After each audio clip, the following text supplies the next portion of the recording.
Digital inclusion and exclusion. I have some very basic definitions. Digital inclusion, you can connect with friends and services through the internet, whether that be broadband or smartphones, etc. data. Digital exclusion is not being able to do that, and there can be many reasons why you can't. But at the beginning of the pandemic, many services, including the partnership boards, went online, and that became the sole way that you could access things. And for some people, that's great. Some people found that a brilliant way of being able to keep connected and reduce the sense of social isolation. And for others, it really added to the problems because they did not have any of that ability for whatever reason. So why are people digitally excluded? Well, these are the ones that came to my mind. Just not having the equipment. Access to the internet. If you live in Cambridge City, brilliant. If you live in other parts of the county, I'm going to guess that's maybe not so great certainly in some of the more rural areas. And if you use a smartphone with using 4G or whatever, you may actually be in an area with really bad signal. And if you've got a pay-as-you-go phone package, the amount of data you will have on that is maybe not that much, and you may need to prioritize that for Facebook, other social medias, etc., rather than attending, say, a long meeting.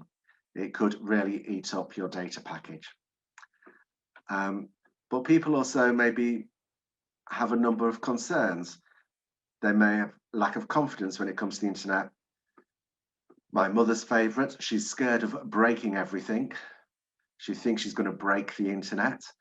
And also people are concerned about scams, which is really, they're really reasonable worries and things to think about. If you're not used to using such equipment, then they would be higher on your list of concerns when you're, which is why kids at school and so on, young people at school find it so much easier to use the technology for everything because it's what they do most of the time.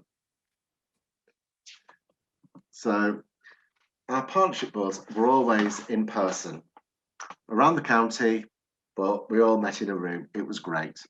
So at the start of the pandemic, we had to go online and use Zoom. Great for our professional colleagues. They were all able to join.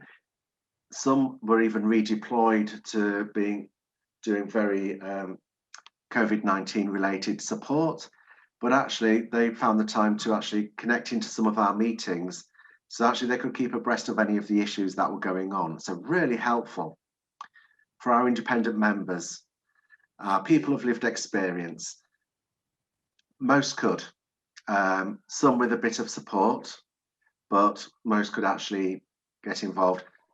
And I know people are always like older people. Our older people's partnership board, they were all involved.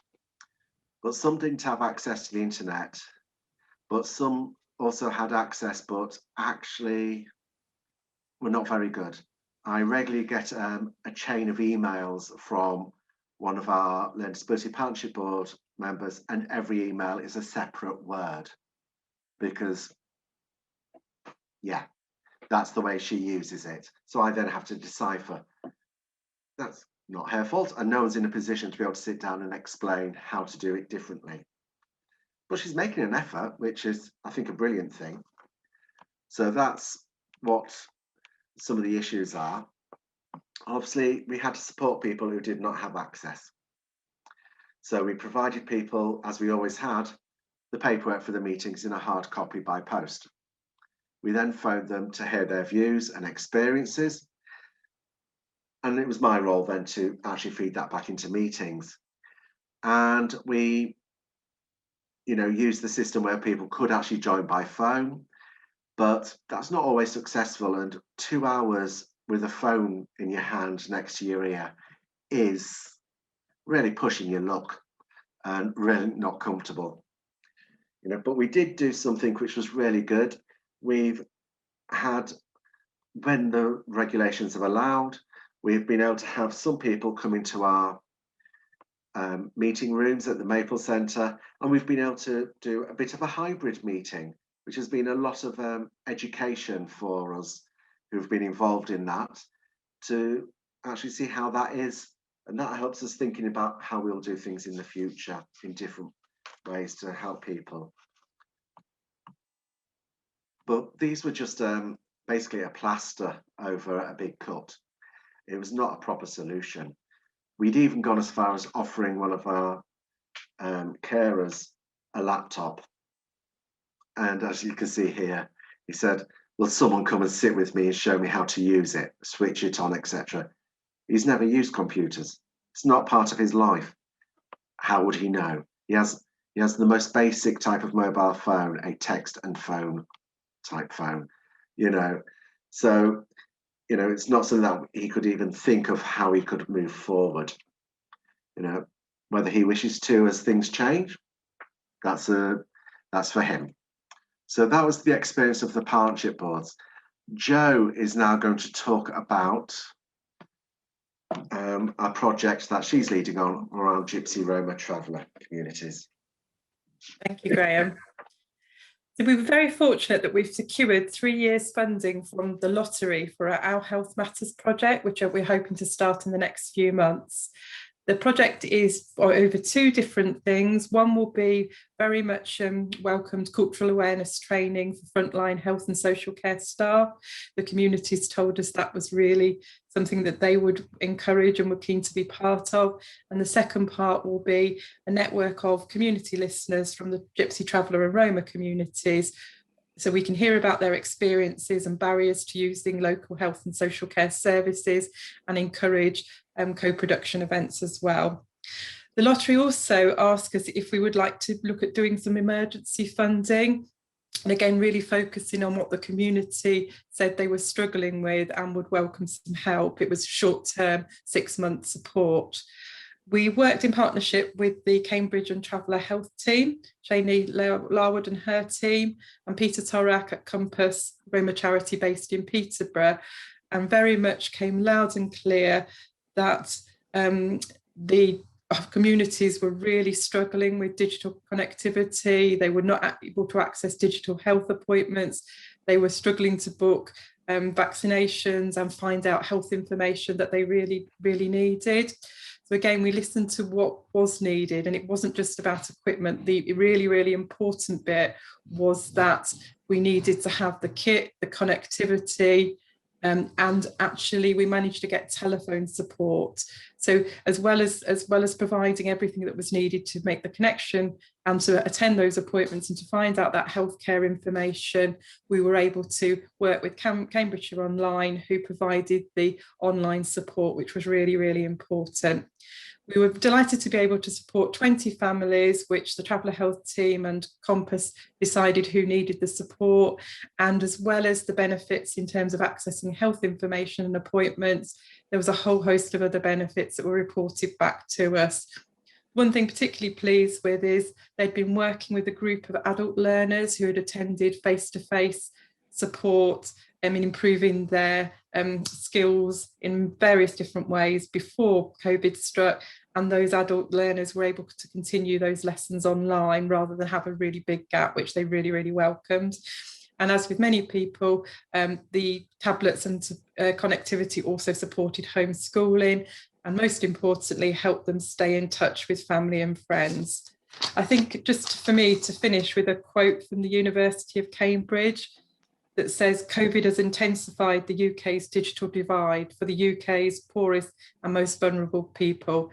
And we really did feel that some of the families and individuals we helped benefited hugely and were able to learn new skills and welcome new ways of working. Thank you. And now over to Sally Page, who's the Cambridgeshire Digital Partnership Coordinator at CCBS. Welcome, Sally. Okay. Thank you very much. Really nice to be here. I don't have slides. I'm just going to chat to you a little bit and then show you a film about what organisations have been doing around digital exclusion. So just to introduce myself, I'm Sally. I work for the CCVS, so the Cambridge Council for Voluntary Services, but I'm also involved in the Cambridgeshire Digital Partnership, which is what I'm going to talk to you about today. So I'll give you a little bit of background about the partnership, as you may not know what we do, and I'll show you the film and explain a little bit more about our plans for the future, and kind of how you might want to get involved. So I suppose kind of the first thing that's already been mentioned is that the pandemic really accelerated the impact of digital exclusion, whether that was people, not having the kit that they needed to get online, the skills or the confidence, or maybe the kind of connection to, Wi-Fi or available data. And there's quite an interesting statistic by Cambridgeshire Community Foundation in their Vital Signs report. So they found that around 12% of the population, or 100,000 people in Cambridgeshire, had limited access to the internet. So you can kind of see the scale of the problem through those kinds of numbers. And really digital exclusion became a national issue, but then we did see local charities kind of act in the most speedy manner to get out there and reach people that were the most vulnerable and needed that support. And they did what they could to try and help them, so that if they could access the health services and really kind of vital things that they needed access to. So the Cambridgeshire Digital Partnership, who I will sometimes call CDP just because it's a bit easier, formed during this time. So at the moment, we're a small group of organisations, mostly based in Cambridge, who created a kind of informal network to share skills, resources, and to try and link up work that they were doing around digital exclusion.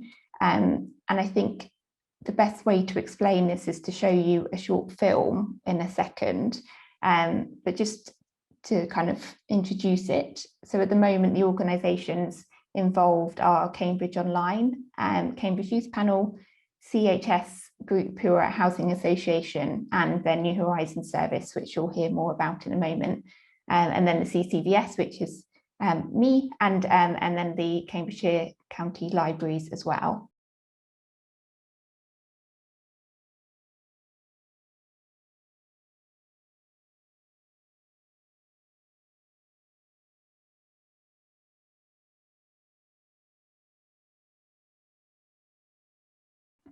So we're looking to kind of hold another conference in October and kind of reach out to people to ask for their views on, how this impacts them or people that they work with. So if you have any ideas, then do get in touch so that we can chat to you.